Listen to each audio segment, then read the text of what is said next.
MedBix Webcast is a new kind of healthcare media channel to break the silo mentality and foster interdisciplinary thinking. Our mission is to fill that gap and to create a curiosity through different lenses, tapping the passion that guided the historical figures in medicine and bringing present-day groundbreaking research to the front lines. We interview physicians and leaders in the industry about present-day healthcare challenges on our live programming. Hello, welcome to the MedBix Webcast. This is Ramana Annamaraju. I'm the host. I'm not Albert Einstein. Maybe my guest is, you can get closer to the Einstein, Albert Einstein. I'm a physics graduate and I have spent 3 decades in healthcare. But, when I started this podcast, actually, my intention was combine the physics and healthcare together. I wanted to see a common interface. Why physics is such an important role in medicine. So nature talks about the nature is exploring all the nature. The physics is exploration of a nature, and then the medicine is finding out the diseases and everything about the people. So there is a common intersection there. That's what I want to bring it to the. That's why I started this podcast. The doctor that I'm introducing you is the son of his father is a physician and mother is a physicist. What else? What a great combination. My father is a doctor, village doctor, and I'm a physicist. There is a lot of common things there. But I tell you, that is such a great intellectual cross section. That's what he said in his book. His name is Dr. Jonathan Fisher. He's joining from Charlotte, North Carolina. He is a Harvard-educated cardiologist. So I'm going to let me bring him to the stage, in the front stage. Okay, Doctor. Welcome to the Dr. Fisher. Welcome to the podcast. Hi, Ramana. Nice to be with you. Thank you so much for the invitation. And I love the Einstein music when we were coming into the show. Yeah, I wanted to ask you a little bit about your, a funny question, but don't think it is offensive. But what time you realized that you're not catching up with your mother, then following your father's footsteps? Mm-hmm. Tell us a little bit about that. My mother was a quantum physicist, and she worshipped Albert Einstein. And so when I was growing up, we had one huge poster of Einstein on the wall with his wild gray hair. This was in our living room, and his gray sweatshirt when he was in his Princeton days. And so I was a little boy, and I looked up and I said, "Who is this man, and what's he doing in our house?" And my mother explained that he was perhaps the greatest physicist and scientist of all time. And she wanted to be just like him. And I suppose I wanted to be just like her in some way. That's very good. That is so. But he took all your family. Can you give us a little bit background about your personal and professional background? Your family, all the doctors, and you talk about in your book. And we'll talk about that in a second.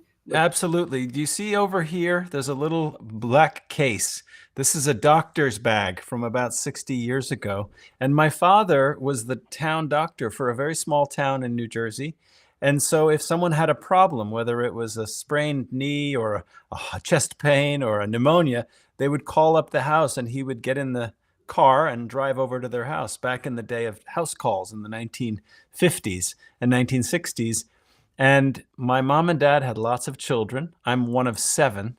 And each child, when they were old enough, would start going on house calls to visit the sick in our town.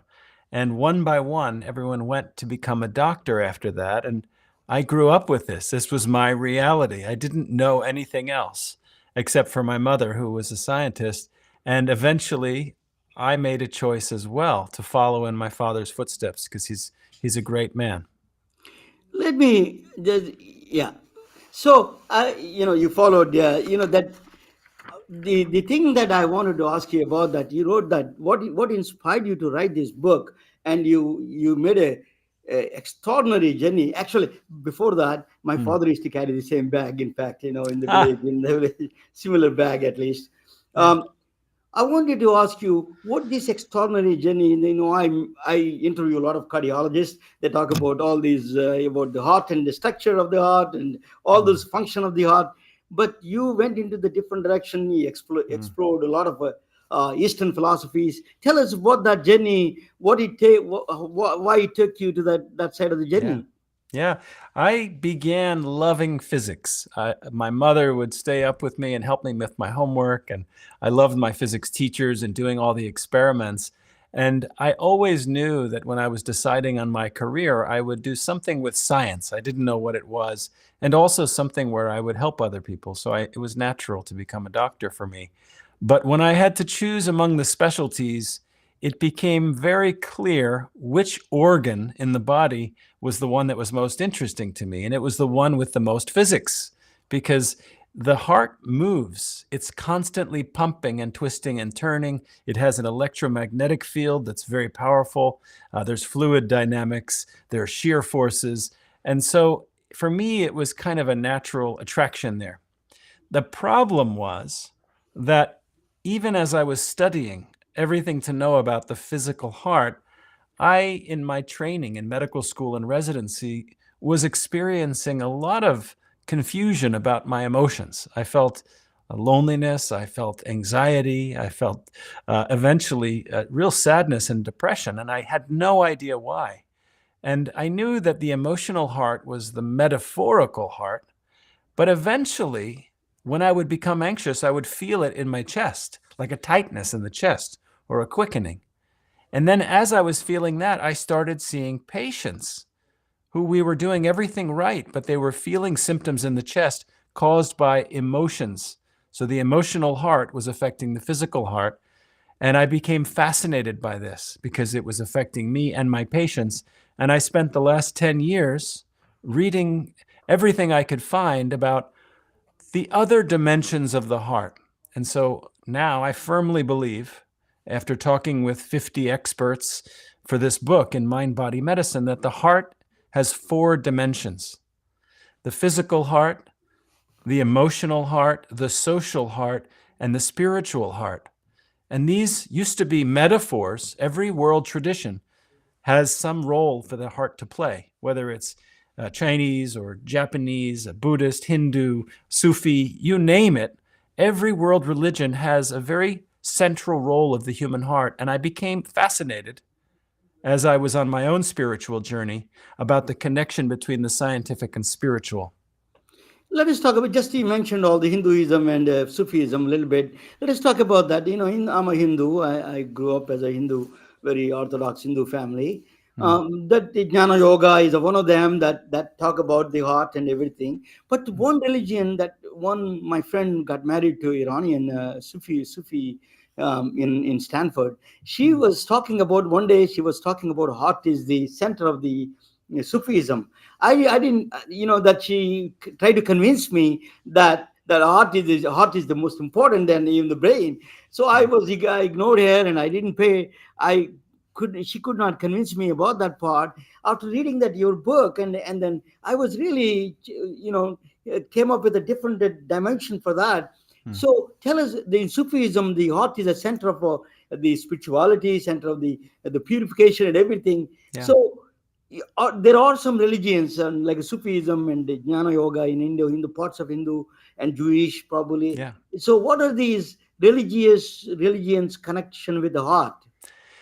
It goes back thousands of years. So before we had modern science, before we understood what was happening inside the physical heart, man had to discover what was happening there.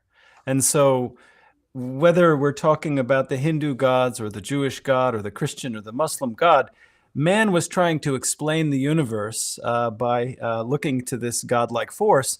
And at the same time, we were experiencing feelings in our own body. When we would feel great awe, for example, we would see a rainbow in the sky, we might feel something in the chest. And so early humans immediately associated that the emotion was coming from the heart itself. This is long before neuroscience, long before functional MRI scans, long before the field of psychology. And so, no matter which tradition you look at, humans had a hierarchy, so a rank order of organs in the human body.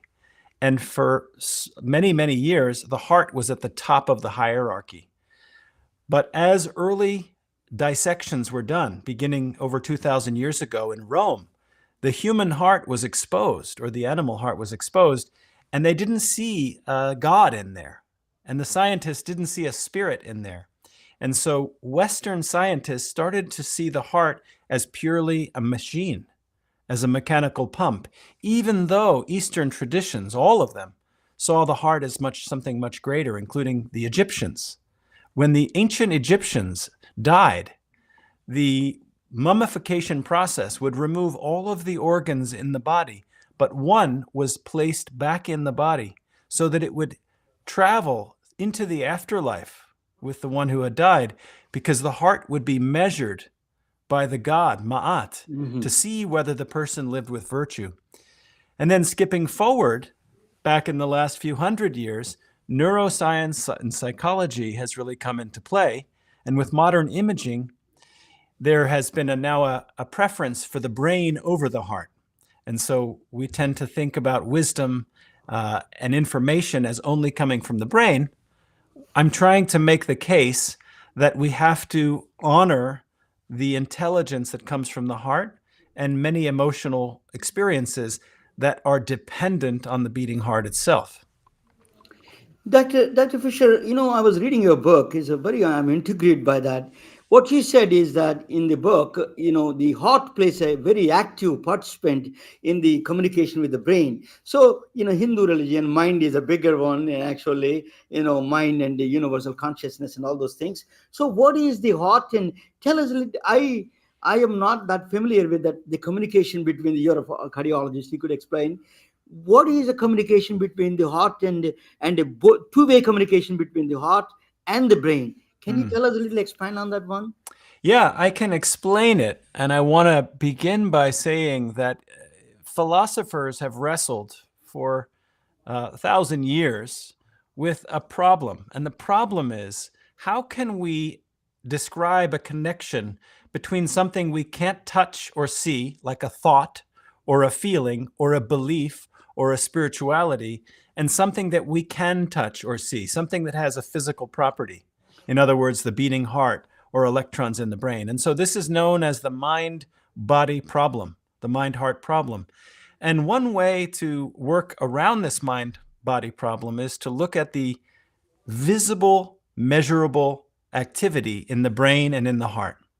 And when we do that, we can see that there are three pathways where the mind affects the heart. And it's a two-directional pathway. So we used to think that our thoughts would cause our feelings, but we actually know that it's a cycle, two directions.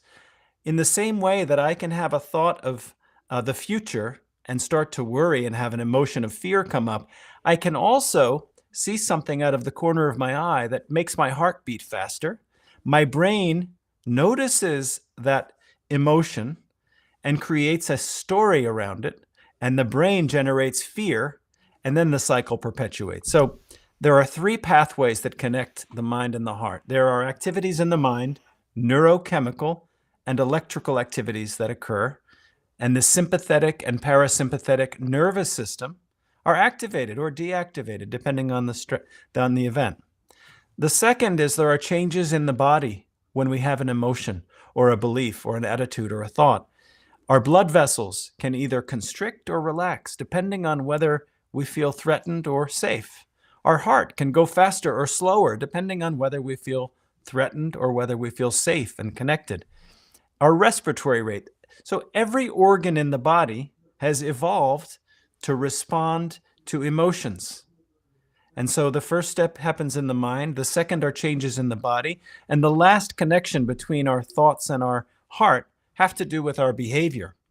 So if I see you and you see me and you are immediately afraid of me because I don't look like someone you know, you are then going to avoid me and you will experience something in your physical heart. maybe it's fear, maybe it's anger, maybe it's resentment. And then we won't have a relationship. So, as a core human need for connection, the spiral is going downward now, and the emotion becomes stronger. So, our mind, our body, and our behavior all are talking in both directions between the mind and the heart. You said that in your some of the things, brain's negative bias. That let's talk about that a little bit. Yeah. That is a like accumulation of a bad things because brain wants to protect the body, so it accumulates all the bad stuff in one place, right? So Mm. can you Yeah. expand on that one a little bit more? Yeah, I think this requires that we go back a few million years before we were fully evolved humans, when we were just maybe an organism. And an organism in a petri dish has two choices. It can either try to run away from something that's poisonous, like poisonous chemical or something else, or if there's sugar or a resource, it can go towards it. So it's a very basic reflex that goes back to the beginning of life. And we humans have continued to have our primary rule is to avoid danger, to avoid threat. And because of this, our brains have to make very quick decisions, and our brains are wired to make mistakes. So our brains have a choice. We can make a mistake where we assume that everything is safe, everything is friendly, or we can make a mistake where we judge certain things as dangerous or potentially harmful. And we are wired to make the second mistake in order to keep safe. But making that second mistake keeps us in a state of often of fear, of avoidance, and of perceiving threats around us when we often have no threats. And that leads to chronic stress, that negativity bias. Yeah, yes, you get older, you pile up all these negative emotions, all the negative bias. That what you say. That is one of the problems as you're getting older. All these negative thoughts and the brain wants to protect you, so that's all is piling up. How do we solve that problem, Doctor Fisher? Yeah. We don't wait until we get older. We teach our children. So one of the ways we can either solve it for as we are older, or we can look and see what is the root of the problem. And the root of the problem is human suffering. The root of the problem is interpreting experiences in ways where we feel threat, where we may not be threatened, is experiencing fear, envy, greed, loneliness, etc. So if we teach our children to properly interpret reality and experiences without the negativity bias, let's say, or in order to overcome the negativity bias, they won't fall into that. Um, we can talk a long time about how do we overcome that negativity bias. And I think the very first step is to be aware that it exists. Correct. The second step is to be honest with ourselves and say, am I a positive person or am I a negative person? Am I the person who's always looking for the negative, always criticizing and judging and assuming the worst things are going to happen? Putting it simply, am I a pessimist? Do I think the worst will happen? And there is now a lot of research, a lot of evidence that says if you want to have a healthy heart, you have to be an optimist. You have to look for the best in situations and work towards a positive outcome. Because if you're a pessimist and you have a problem with your heart, you're less likely to take good care of yourself. You're more likely to give up. You're more likely to experience chronic stress and fear. And so these are just some of the ways. But the question you're asking, which is how do we work with negative emotions, that is the work of a lifetime. And that's what every spiritual tradition, whether it's Buddhism or Hinduism or Judaism, that's the purpose, is to help us work with these human experiences, these human emotions without getting carried away. And this is the work of the Stoic philosophers and other philosophers as well.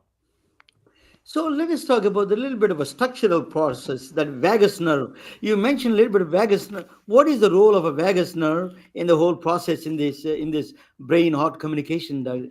Fisher? Yeah. So the vagus nerve is the longest nerve in the human body.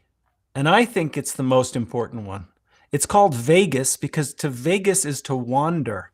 And the nerve originates in the brain. It's the 10th cranial nerve coming from the brain. And it wanders all the way down. It touches the heart, and then it touches the esophagus and the stomach, and it goes down into the intestines. This single nerve connects the brain with almost the entire inside of our body. Our understanding of the vagus nerve has changed. We used to think that the vagus was something that the brain would use to control the body.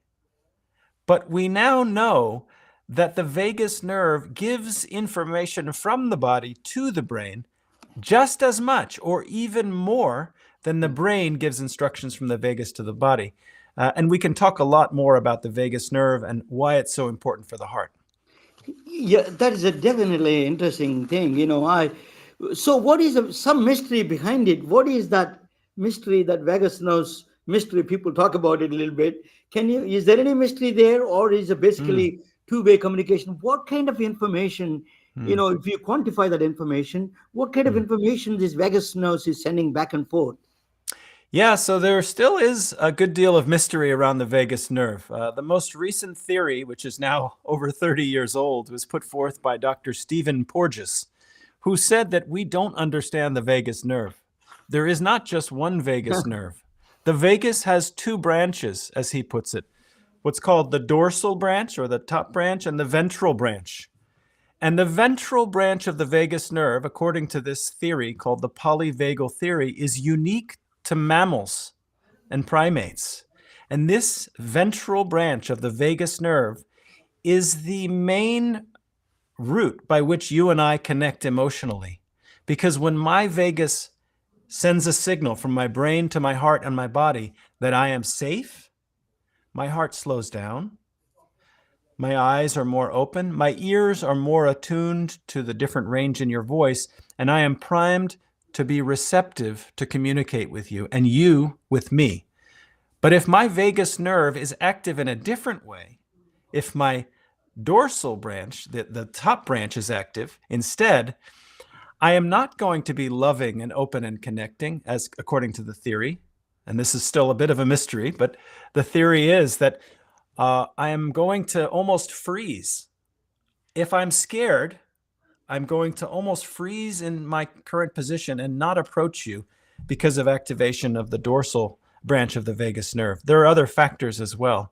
Yeah, and the Very cool thing interesting. about and the other thing about the vagus nerve is that you asked how do you measure the vagus nerve, and you can't measure the vagus nerve, but what is often used as a proxy is what's called heart rate variability, or HRV. And HRV is a substitute or a proxy for vagal nerve activity. The more active the vagus nerve is, the higher the heart rate variability. And the heart rate variability is the millisecond to millisecond changes in each heartbeat when we're breathing in and we're breathing out. And when we're in a state of relaxation, openness, or learning, our HRV can go up. When we're in a state of chronic stress, either from physical illness or external stress, our HRV goes down, and it's a measure of psychological resilience. Dr. Fisher, this autonomic functions are, that there's a connected with the heart rate variability. Actually, I work with the devices that measure the autonomic function through the heart rate variability. So, what is I wrote an article recently about a sadhu yogi in India that I used to across my village, that he was there and hardly eating any food. So what is it possible hibernation of the human being? Can we do that? Is it Mm, possible that we can go into the hibernation and reduce the heart workload, reducing the workload of the heart and reducing the blood pressure and all autonomic mm. functions? Can our mind and brain can control the autonomic functions?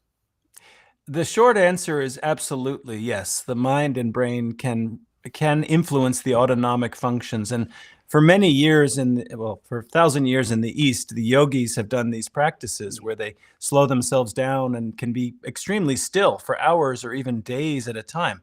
And what we know is that the heart rate slows down, the blood pressure lowers, the metabolic processes slow down in the body.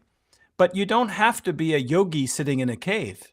we know from studies on meditation today, where we look at EEG scanners and heart rate variability and heart rate, that when we are entering different states, and there are different levels of meditation, in the higher levels of meditation, we see the same relaxation response.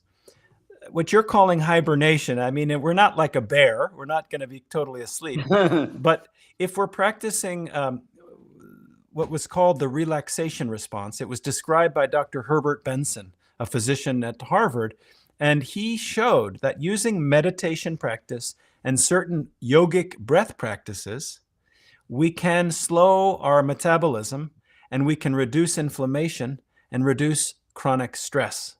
And so we don't have to spend a month. We can do it in 5 minutes, just together with breathing and meditation.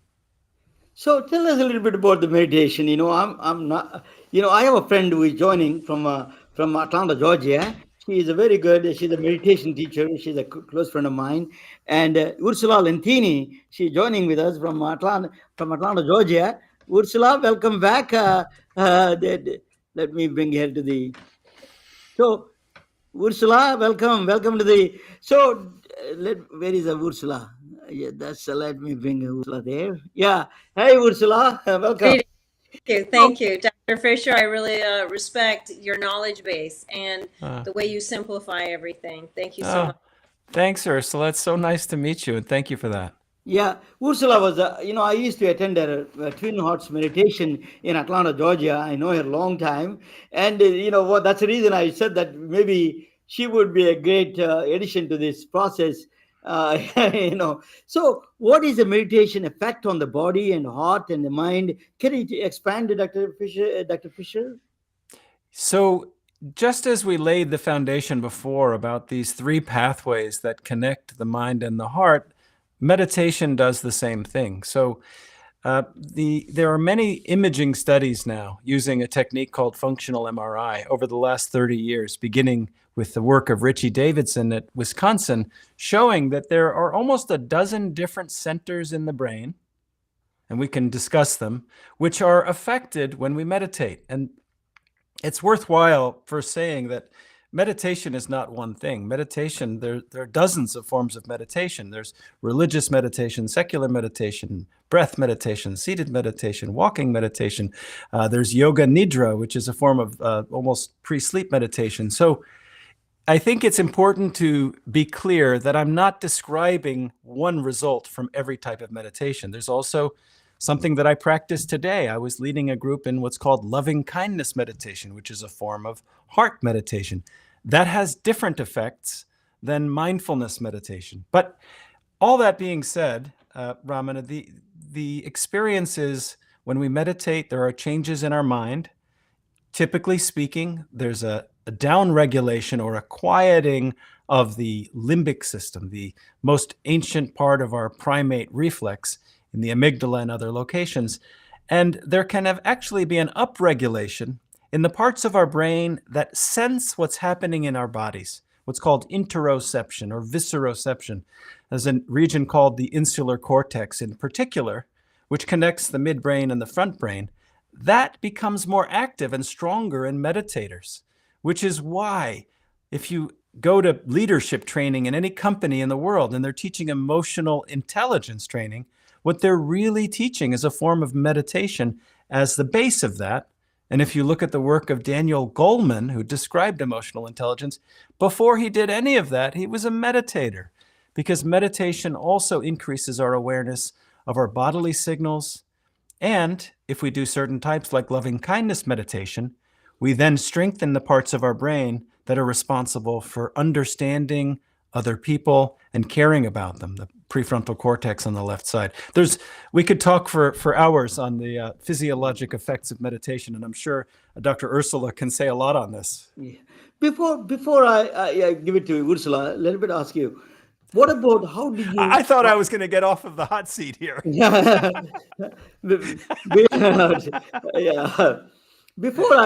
What about the people who pose threat to us? Their deception, they practice deception, they practice negative things, and they want to hurt you. How do you? There is a reason anger to exist, right? The anger is existing for a reason. So how do you respond? how do you express that negative emotion towards them? That Well, I hear three questions in that one question. One is, how do we live in a world where people are out to deceive us? What kind of attitudes might we hold that allow us to live in that same world? Two is, what do we do when anger arises? How do we work with that skillfully? And three is, how do we communicate with other people assertively? So depending on which way you want to go, we could talk about all three, but I'm going to stick with the first one because for me, that's really the most important, which is, and this is more of a spiritual question than a medical question. I firmly believe that to have peace in our hearts, we have to have a sense that we all share just one heart. Even people who are out to deceive us, they're doing the best that they can, given their circumstances. And I'm not doing that or saying that out of some form of naivete, where I believe that everyone is good.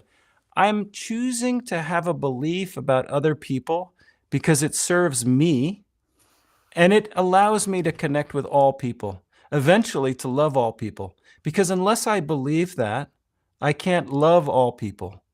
And to love all people doesn't mean I'm going to turn my back on someone who's about to hurt me.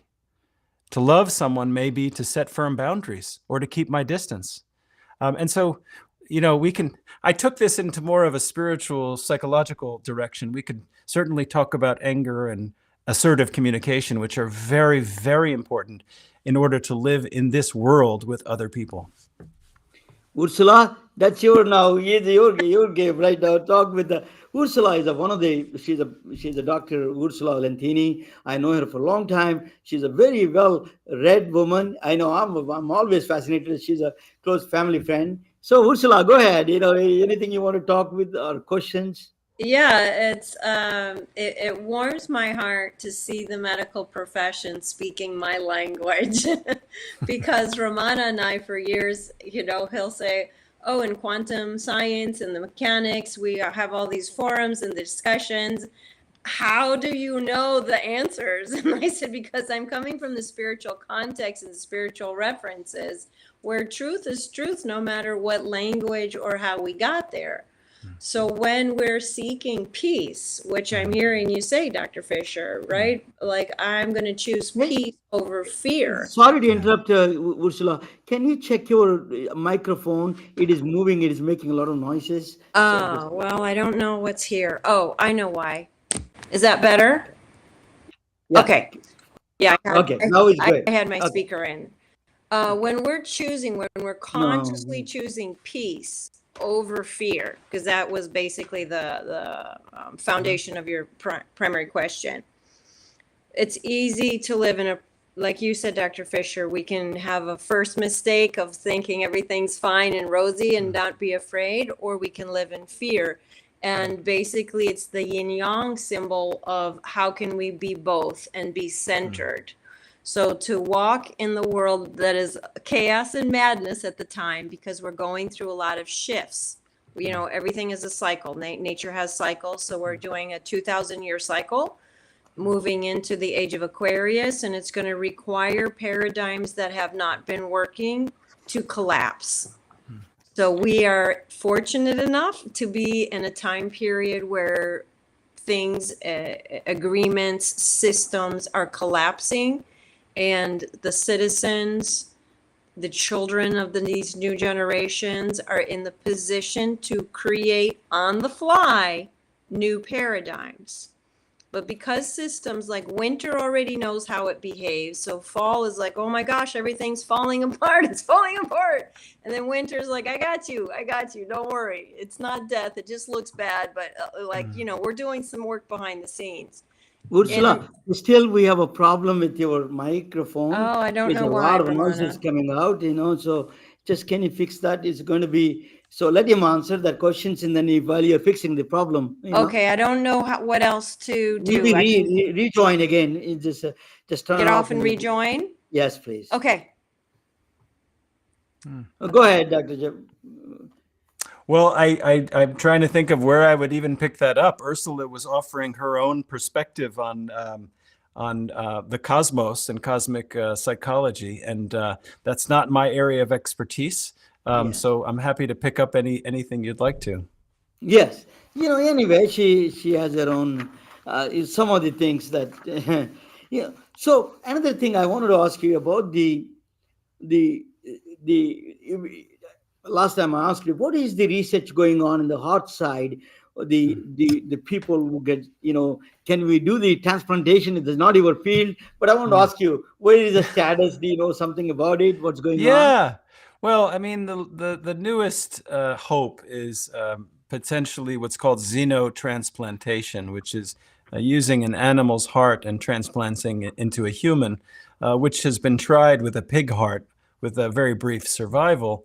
But as you know, a different species, a different animal, the proteins on that organ cause an immune reaction in the receiving body. And so rejection continues to be the number one problem in transplantation, and it's really a limiting factor. So we can either place an artificial organ or we can place a foreign organ. We're not there yet, and I'm really focused on preventing hearts from failing in the first place.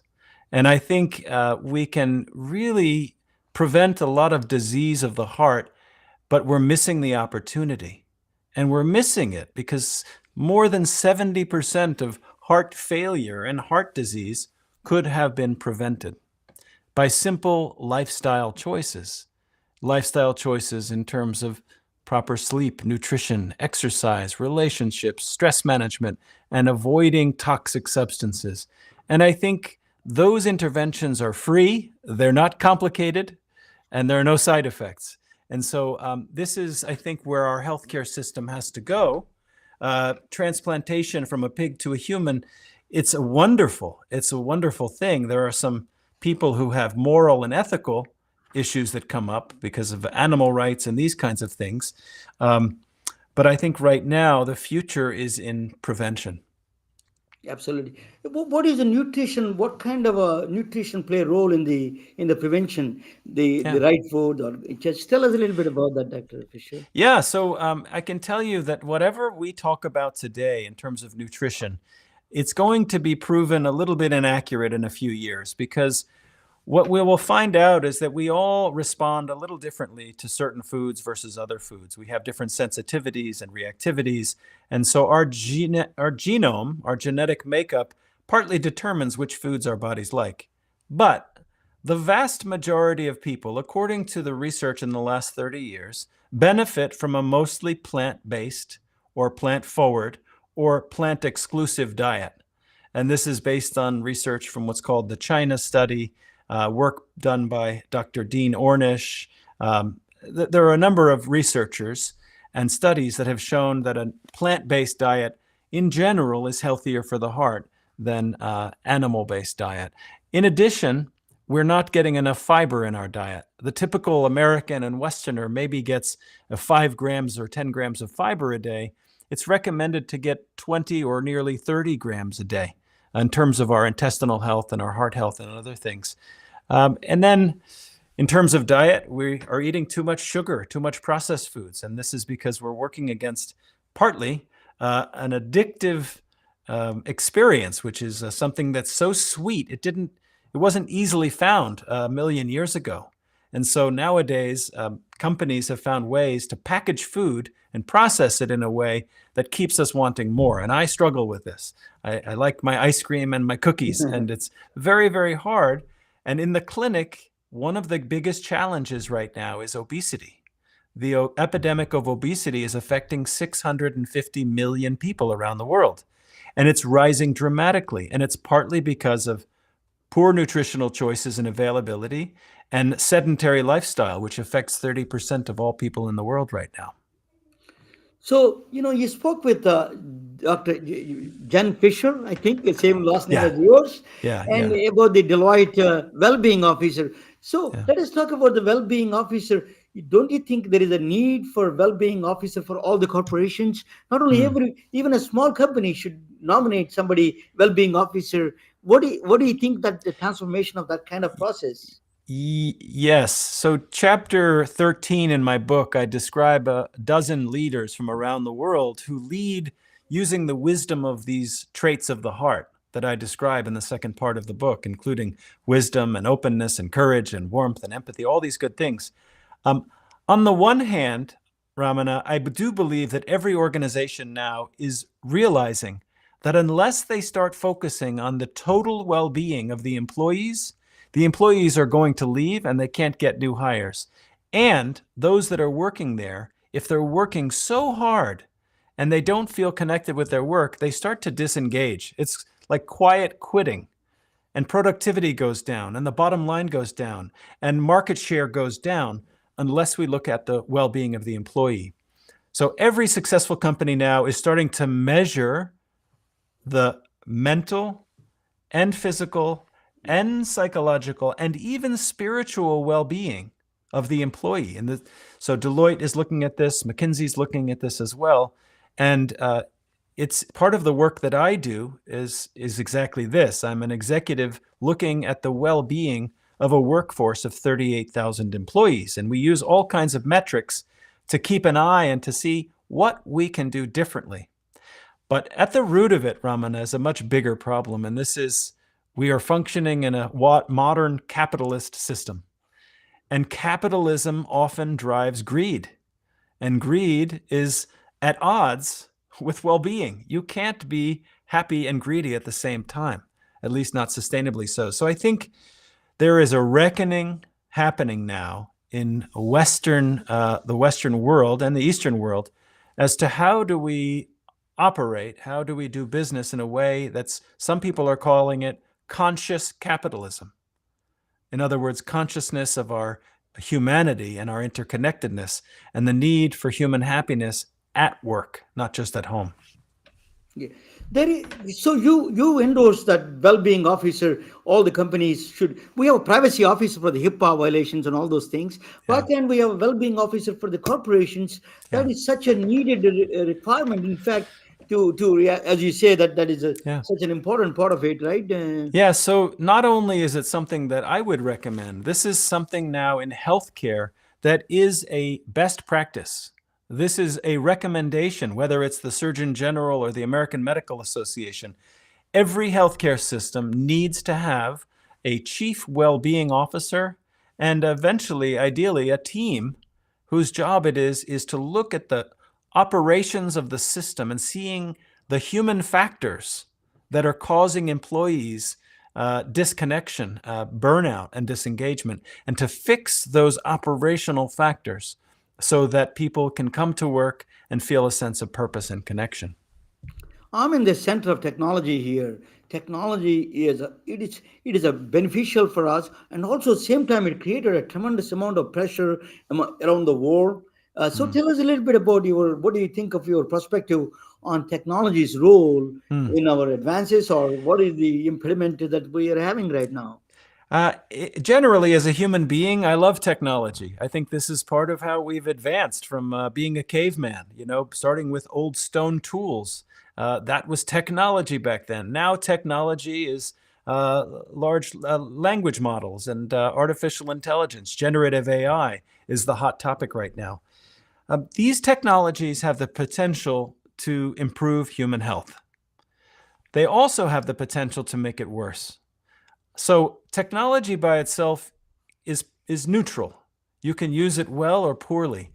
If I am looking for technology to try to make you healthier, I'm wasting my time. But if I start by looking at the human body and the human mind and the human spirit and asking what is needed but is not being given, is being disconnected, and then finding technology to fill that gap, I think that's a better solution. But at least as far as AI, let's say, for example, AI has the potential to fill a gap in our healthcare system where we can deploy it to areas where they don't have access to medical care, and they can have an AI bot answering basic medical questions and triaging. They can have humans can have devices, a wearable technology that measures anything you want to measure, feeds it into an AI algorithm, which then gives a high-level summary to a physician somewhere who can treat the patient virtually. So I think technology can either get in the way of human care or it can accelerate it. But it's a very, very exciting time. I spoke with the Dr. Robert Pearl about Chat GPT. MD wrote a book, Yeah. so he was talking about the artificial intelligence. But anyway, what do you think of that emotions that artificial intelligence can emulate in the future? What is the threat of artificial intelligence? Because you're proponent of technology seems to be, but there is a lot of pressures. Even I'm a fairly good in technology, but I feel pressure when I'm putting together this podcast, this technology, that something that is not working, the mouse is Mm. maybe not working. All these pressures are there. Where we stop, who is watching that? These are the good or bad. There must Mm. be a society, a organization to look at it and see which ones are good or bad, right? Do you agree with that? Yeah. Yeah, I do. And I think that you and I are having this conversation right now and helping guide the conversation. Um, so, Robert Pearl is one of the world experts in this area. He wrote an entire book about how ChatGPT is potentially going to replace physicians in many areas. Um, you asked a specific question, which is, what about AI and emotions? And you used the right word, which is emulate. A robot, an AI, doesn't feel anything. It doesn't have a heart to feel. And so anything that you receive from AI is just a simulation of an emotion. But that doesn't mean it's not effective. And there has been a research studies now which show that a patient that is encountering either a physician or an AI bot, and each one is answering a question. Do you know which one most people prefer to get an answer from? Don't tell me this is a robot. Yeah, absolutely. Significantly more people prefer the answer that is coming from AI than from an expert physician. And some of that is because the AI always gives a longer answer. And people think if it's a longer answer, it must be more thoughtful. Also, a robot knows how to emulate empathy very, very well. But not every physician either has the experience or the skill, and many physicians are experiencing burnout. So their empathy is much lower than an AI bot would be. And it's an interesting situation we're in. But on the other hand, I tell you this: there is a champion, AlphaGo, the winner of AlphaGo. The AlphaGo is a deep mind that Google's computer beat the human being in Go, and the millions of people cried on that day. They were emotional. They were so. It is really they're not supporting the robot at that time. They were really on the side of that guy who lost the AlphaGo game. Mm. What do you think in that? What do you measure? What is your perspective on that? Yeah, well, my perspective is that humans don't want to be replaced. We want to feel useful. We want to feel powerful.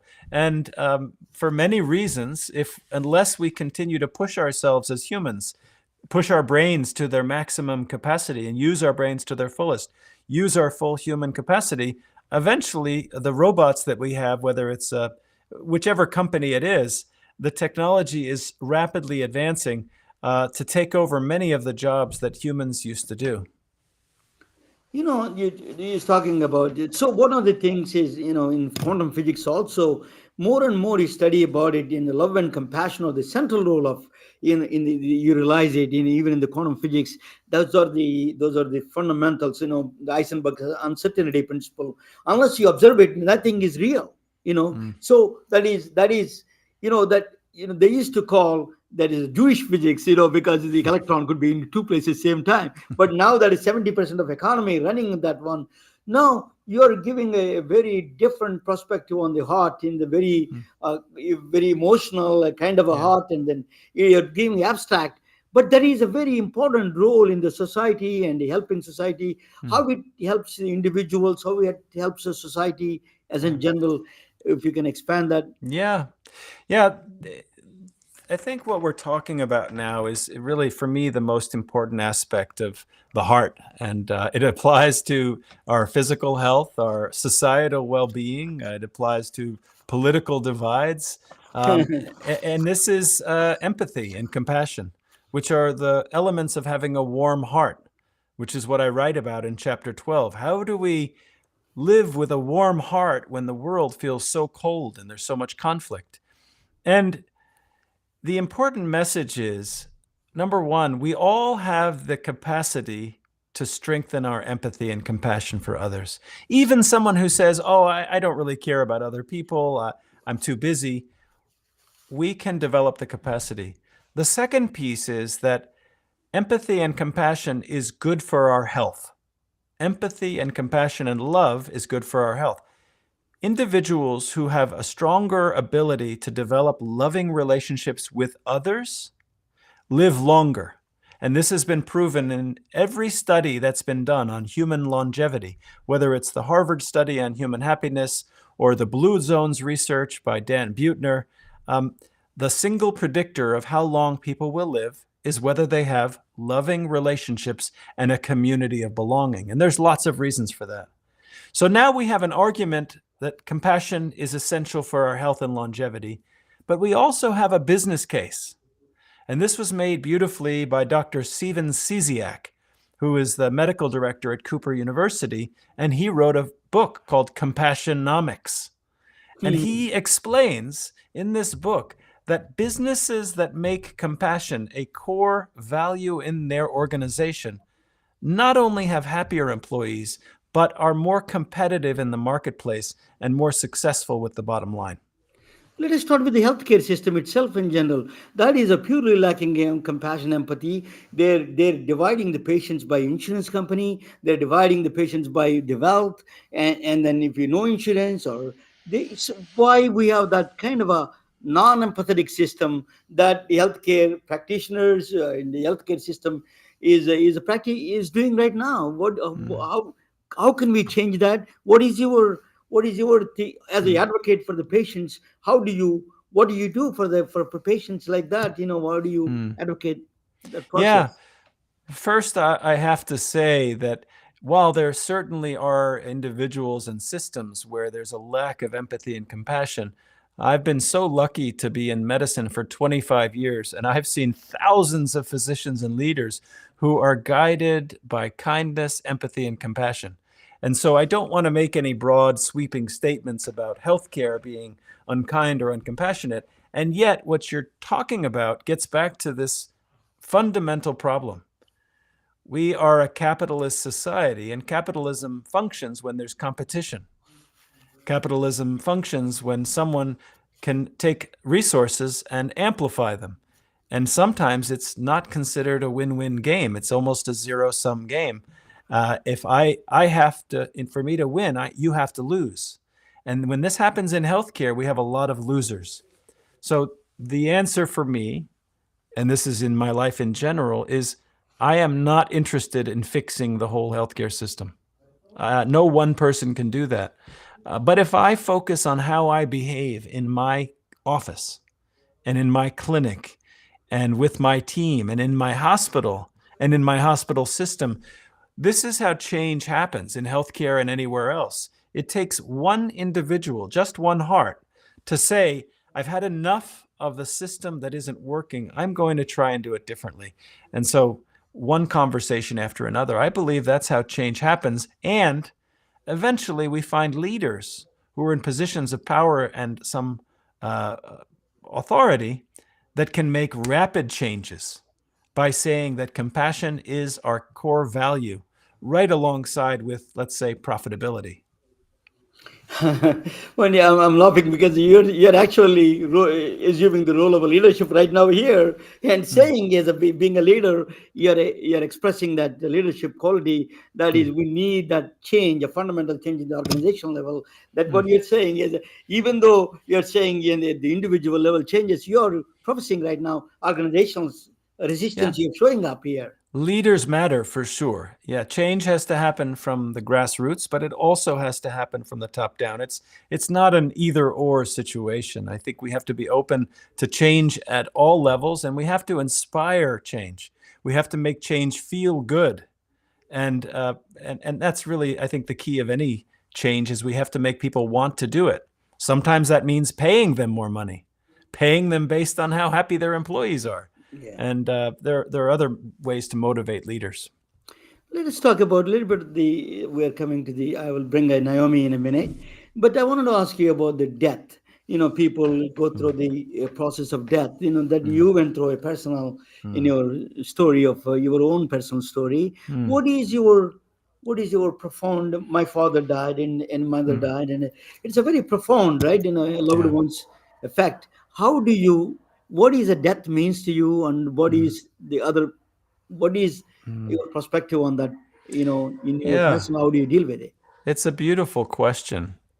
And right now, there's a lot of focus on longevity, human longevity. We have, without naming them, there's authors and podcasters, and the whole conversation is how can I live to be 150 years old? And I think that this is a bit of an obsession right now, and it's really avoiding the conversation that you're bringing up, which is how do we humans make peace with the fact that we are not going to live forever?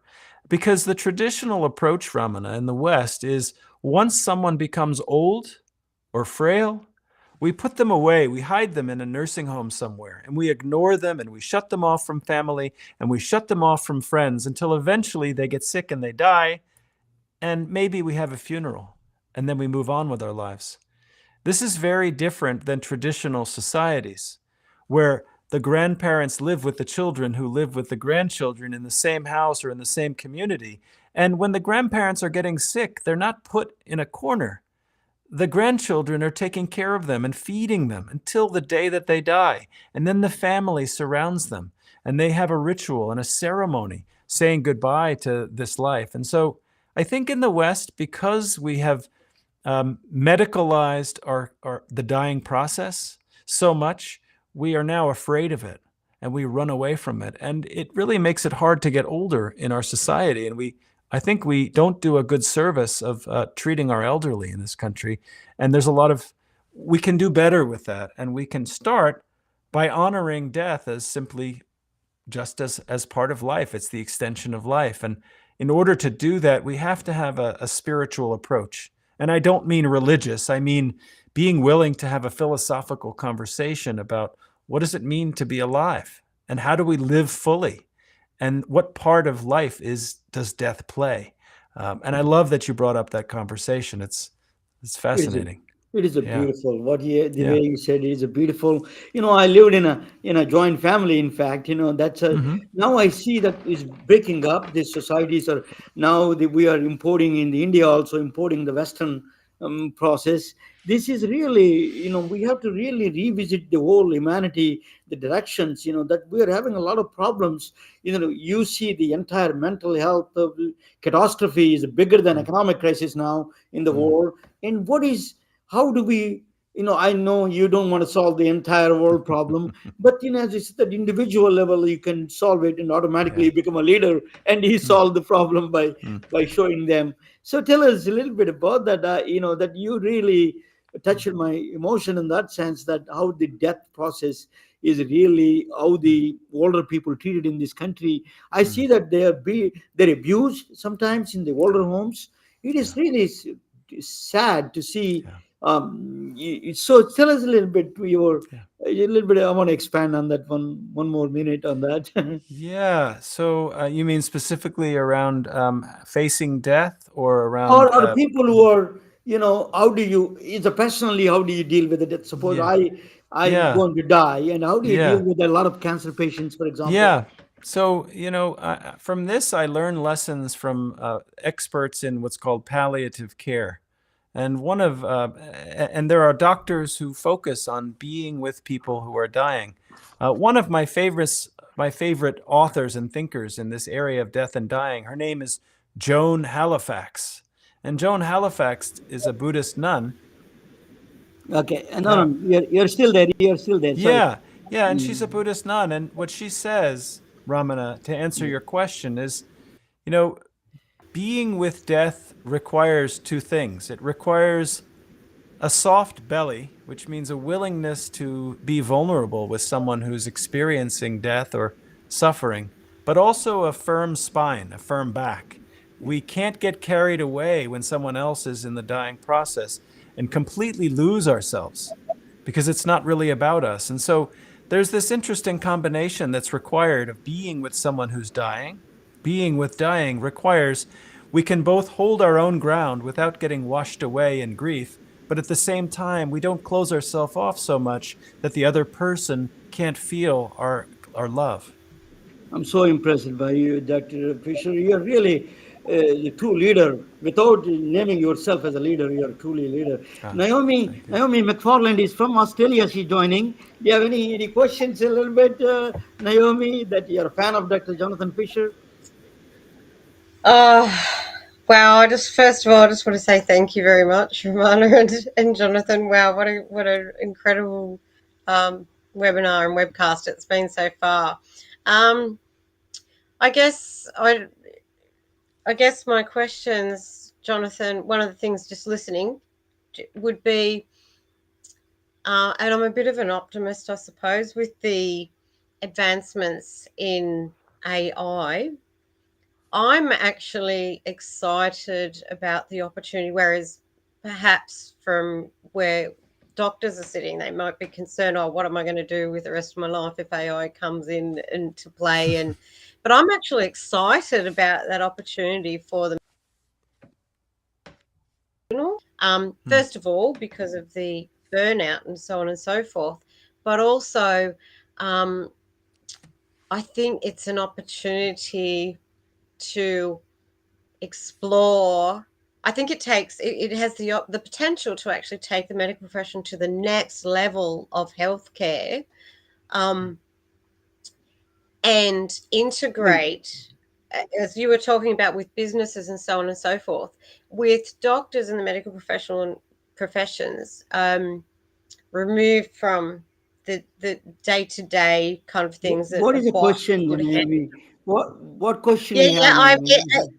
what I'm saying is that in terms of heart and health and educating people how to be human and better human with those skills, do you see that there would be opportunities there? What are your thoughts surrounding that? Do you think that that's something that the medical profession would be interested in achieving? Because in that, sorry, Romana, one moment, because in that way, that may enable support to our businesses as well. And do you think that's something the medical professionals would be interested in? Yeah. In terms of using artificial intelligence or technology to help enhance our humanity, it's an interesting question. And I alluded to it a little bit before in that experiment, showing that AI can express empathy often better than humans. And so one way that we will become better humans, in a sense, is by learning the best practices of human empathy, which means when someone else is suffering, to acknowledge their suffering, to ask them how they're feeling, to make statements that we can identify the feelings in another person. So I think that AI, in a sense, can help us be better at being human in a way. And that's a fascinating question. Thank you, Dr. Fisher. You're a truly enlightenment for all of us. You're bringing a new enlightenment to the Western world from Eastern philosophy. We really, I'm truly honored to have you and privileged to have you. It is a wonderful conversation. We went beyond your time, but thank you for your time, and really, Just One Heart, right? Can you tell us a little bit about your book? Yeah, I have one of my copies right here. So Just One Heart. This is representing a lotus flower. A lotus flower grows in mud, but it can expose the most beautiful parts of it.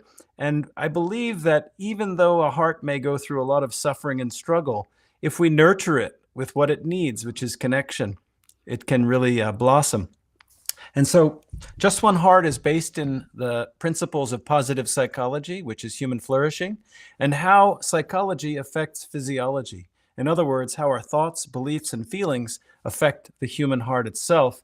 And it's filled with practices on how to optimize our lives. It is available on Amazon, and also audiobook is coming up, right? That's right. Thank you so much, Dr. Fisher. It's truly an honor, and particularly is my very personal to me, because you're a son of a physicist and a physician. That cross section is really truly fascinating, and then that is very emotional in that sense, connection there. Thank you so much, Dr. Fisher. Thank you very much, Ramana. This is a real pleasure, and thanks for all you do. Thank you so much, Pablo. telling their stories through our patented designs that can be worn on scrubs, t-shirts, printed on conference bags, and endless other promotional materials.